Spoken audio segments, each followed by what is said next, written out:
अस्सलामुअलैकुम students, lecture physics interview का lecture number 3 हम डिस्कस करेंगे। और इसमें वेक्टर का क्वेश्चन फाइल नंबर 2 हम डिस्कस करेंगे। और ये क्वेश्चन फाइल हमने भेजी है हमारा ने।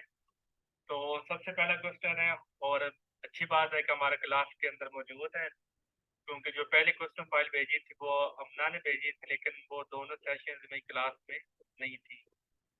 तो इसलिए मैं आपसे रिक्वेस्ट यही करता हूँ कि जब आप जो स्टूडेंट्स की क्वेश्चन फाइल डिस्कस हो वो क्लास में लाजमी पार्टिसिपेट करें, क्योंकि उसने क्वेश्चन पूछी होती हैं तो ज़ाहिर है उसको फिर वो हाँ ना उसकी बहुत ज़्यादा मैटर करती है। पहला क्वेश्चन है, वाई एंड वेयर वो यूज डायरेक्शन ऑफ कोसाइन। देखिए, डायरेक्शन ऑफ कोसाइन जो है ना, सबसे पहले की जो डेफिनेशन है वो आप कर सकते हैं, गूगल से भी आप देख सकती हैं। ये क्या होता है, it is the cosine of the angle between the vector and one component of the coordinate axis। तो मैंने वर्ड यूज किया कोऑर्डिनेट एक्सिस का। तो इट मींस ये कहाँ पर यूज होती हैं, कोऑर्डिनेट्स में यूज होती हैं। जहाँ पर हमारे एक्सिस मौजूद हो वहाँ पर आप क्या यूज करती हैं, कोसाइंस को हम वहाँ पर यूज करती हैं। नाम क्या है, डायरेक्शन कोसाइंस। तो ये आपको सवाल का जवाब मिल गया कि हम यूज इनको कहाँ पे करती हैं, कोऑर्डिनेट्स में।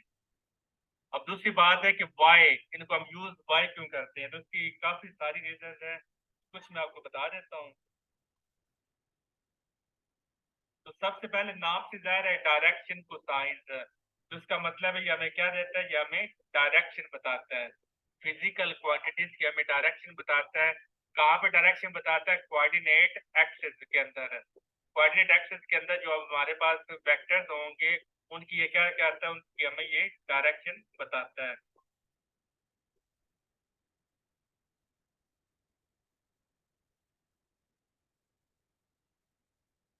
फिर जाहिर है कि कंपोनेंट्स को स्टडी करने के लिए इसको यूज किया जाता है कि आप फॉर एग्जाम्पल ये यूनिट का, यानी कि अगर एक वेक्टर है ना, सबसे पहले आपको बताया कि वेक्टर्स की डायरेक्शन को डिस्क्राइब करने के लिए कोऑर्डिनेट्स में हम डायरेक्शन को साइंस यूज करती हैं। फिर दूसरी बात ये कि वेक्टर के कंपोनेंट्स को ड्राइव करने के लिए हम डायरेक्शन को साइंस का यूज कर सकती हैं।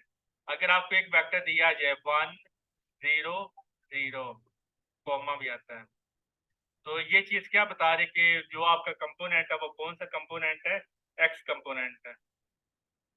क्योंकि वन के से पहले जो कोऑर्डिनेट किसको शो करता है, एक्स को। अगर यहाँ पर वन आ जाए, बाकी 0 0 हो जाए, फिर वो क्या शो करेगा, वाई कंपोनेंट को। अगर यहाँ पर वन आ जाए, पहले 2 0 हो जाए, वो किसको शो करेगा, जी कंपोनेंट को। तो इस तरह आप इनको वेक्टर को भी, डायरेक्शन को भी बता सकते हैं कोऑर्डिनेट एक्सिस में। फिर वेक्टर के जो कंपोनेंट्स हैं वो भी आप डिस्क्राइब कर सकते हैं बाय यूजिंग डायरेक्शन कोसाइन। यानी कि जो सारी गेम है वो कहाँ पर होती है, कोऑर्डिनेट्स के अंदर होती है।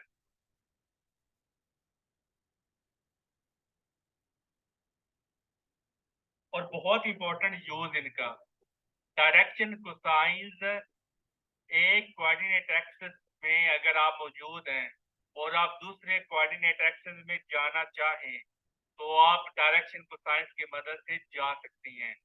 यानी कि एक कोऑर्डिनेट एक्सिस से दूसरे कोऑर्डिनेट एक्सिस में जाने के लिए आप क्या यूज करती हैं, डायरेक्शन कोसाइंस यूज करती हैं। ये आपने क्लासिकल, ये आपने इलेक्ट्रोडायनामिक्स में भी पढ़ा है, क्लासिकल मैकेनिक्स में भी पढ़ा है। कोऑर्डिनेट ट्रांसफॉर्मेशन करने के लिए, जिसमें आप जानते हैं कि वो सिलेंड्रिकल कोऑर्डिनेट होती हैं, स्फेरिकल कोऑर्डिनेट होती हैं, कार्टेशियन कोऑर्डिनेट होती हैं। आप कार्टेशियन को स्फेरिकल में करना चाहें, स्फेरिकल को कार्टेशियन में करना चाहें, तो आप क्या यूज करेंगे, डायरेक्शन कोसाइन आप वहां पर यूज करेंगे। क्लियर है हमारा। जी सर। तो वेयर का मतलब है कि हम इनको कहाँ पे यूज करते हैं, कोऑर्डिनेट्स के अंदर यूज करेंगे। और वाई का मैंने आपको बता दिया कि इसके डिफरेंट यूज के पर्पसेज हैं। तो यानी कि पहली बात यह है कि वेक्टर को, वेक्टर की डायरेक्शन बताने के लिए, वेक्टर के कंपोनेंट्स को बताने के लिए, फिर वेक्टर जो कोऑर्डिनेट ट्रांसफॉर्मेशन को बताने के लिए हम इसको यूज करते हैं। सेकंड क्वेश्चन है, which formula is use to find the angle in the cross product. Simple सा फार्मूला है, यही फार्मूला हम यूज करते हैं। अगर हमारे पास डॉट प्रोडक्ट हो तो फिर हम क्या यूज करती हैं, ए डॉट बी। और अगर हमारे पास क्रॉस प्रोडक्ट हो तो फिर हम क्या यूज करेंगे, ए क्रॉस बी।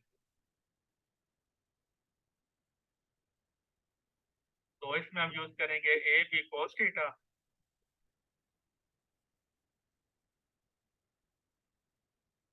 ये आप कब लेंगे? जब आपने डॉट प्रोडक्ट में आपने वेक्टर्स का एंगल मालूम करना है।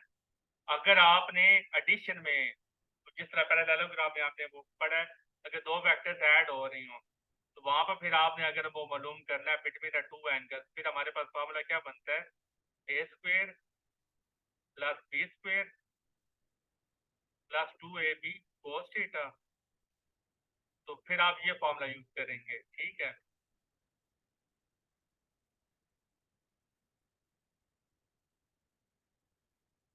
सर रिजल्टेंट के लिए ना ये? हाँ जी, रिजल्टेंट के लिए, एंगल मालूम करने के लिए। यहाँ पे एंगल भी मालूम करने के लिए बता सकते हैं, रिजल्टेंट मालूम करने के लिए भी आप इसको पॉइंट आउट कर सकती हैं, मैग्नीट्यूड मालूम करने के लिए भी आप इसको यूज कर सकती हैं, ठीक है। यहाँ से भी आप एंगल सर मालूम कर हमने सकते हैं पढ़ा ना, यहाँ से सर भी एंगल हमने मालूम पढ़ा किया था ना जा वो सकता है। टेन थीटा, जी, जो हमने पढ़ा था टेन थीटा, वो वाला formula tan theta equal B sine theta over A plus B cos theta. Tangent तो ये वाला फॉर्मूला फिर किधर यूज? ये tan टेजेंट थीटा टेजेंट ये theta y component over x component. Is equal B sine theta over A plus B cos theta. अच्छा, ये तो दूसरे में आता है ना, आई थिंक तो ये आता है लेमिथ थ्योरम, आई थिंक तो उसमें आता है, ये लेमिथ थ्योरम में आता है। जब आपसे पूछा जाए ना सिंपल एंगल के बारे में, तो तब आपने डॉट प्रोडक्ट को यूज करना है, क्रॉस प्रोडक्ट को भी आप कर सकती हैं, लेकिन क्रॉस प्रोडक्ट में फिर जाहिर है कि आप किसका यूज करना पड़ेगा? ए बी साइन थीटा और साथ में डायरेक्शन भी। तो इधर इसको फिर जाहिर है कि आपको क्रॉस प्रोडक्ट लेना पड़ेगा। तो ये डिफिकल्ट होता है, ये आसान हो जाता है, क्योंकि यहाँ पर आपने डॉट प्रोडक्ट लेना आसान है, क्रॉस प्रोडक्ट लेना मुश्किल है अगर आपने एंगल फाइंड करना है। तो इस वजह से ज़्यादा आप क्या करते हैं, प्रेफर इसको करती हैं। लेकिन एंगल मालूम करने का ये तो जस्ट है ना कि जस्ट आपको बता दिया जाए कि एंगल बिटवीन टू वेक्टर्स आप मालूम करें, तब आप ये फार्मूला आप मालूम कर सकती हैं, ठीक है। कि दो वेक्टर्स आपको यहाँ पर नजर भी आ रही हैं, ए और बी, इन दोनों के दरमियान जो एंगल बनता है वो आपने बताना है कि कितना है। तो प्रेफर आप किसको करेंगे? डॉट प्रोडक्ट को, और साइन प्रोडक्ट को भी आप यूज कर सकती हैं। तो न्यूमेरिकल में वैल्यूज के हिसाब से आप ये फार्मूला भी यूज कर सकती हैं। फिर जो आप लेबिस थ्योरम कह रही हैं, तो वो लेबिस थ्योरम वाला आपको पूरी स्टेटमेंट देगा, उसको हम अभी देखती हैं, वो आपने क्वेश्चन पूछा हुआ ना, तो वहां पर आपको आइडिया हो जाएगा कि लेबिस थ्योरम हम कहाँ पर यूज करते हैं। तो जब लेबिस थ्योरम की कंडीशन आपको दी होंगी, फिर जो आप फार्मूला बता रही है ना, फिर हमने वो फार्मूला यूज करना है तब पर। बाकी लेबिस थ्योरम के अलावा जो सिचुएशन है, तो आप ये भी फार्मूला यूज कर सकती हैं, ये भी कर सकती हैं, और ये भी कर सकती हैं, depending on the data given, कि आपको कौन सा डाटा दिया जाता है उस पर ये डिपेंड करता है। क्लियर है? जी और ये जो फार्मूला tan थीटा, ये भी आपने पढ़ा है कि y component divided by x component, ये कहाँ पे शो ऑन लगाती हैं? स्लोप निकालने के लिए। नहीं, आपने पढ़ा नहीं है वो, theta is equal to tan inverse, अगर आपको tan थीटा से याद नहीं आ रहा, ब्रैकेट में होता है y कंपोनेंट डायरेक्शन। ए वाई ए एक्स, याद आया?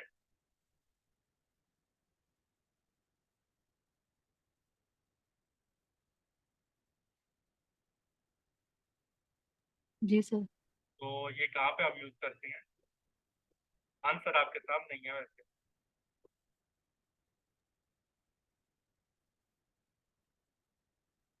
नहीं, जी कंपोनेंट को फाइंड करने के लिए नहीं यूज करते हैं। सर डायरेक्शन के लिए। किसकी डायरेक्शन?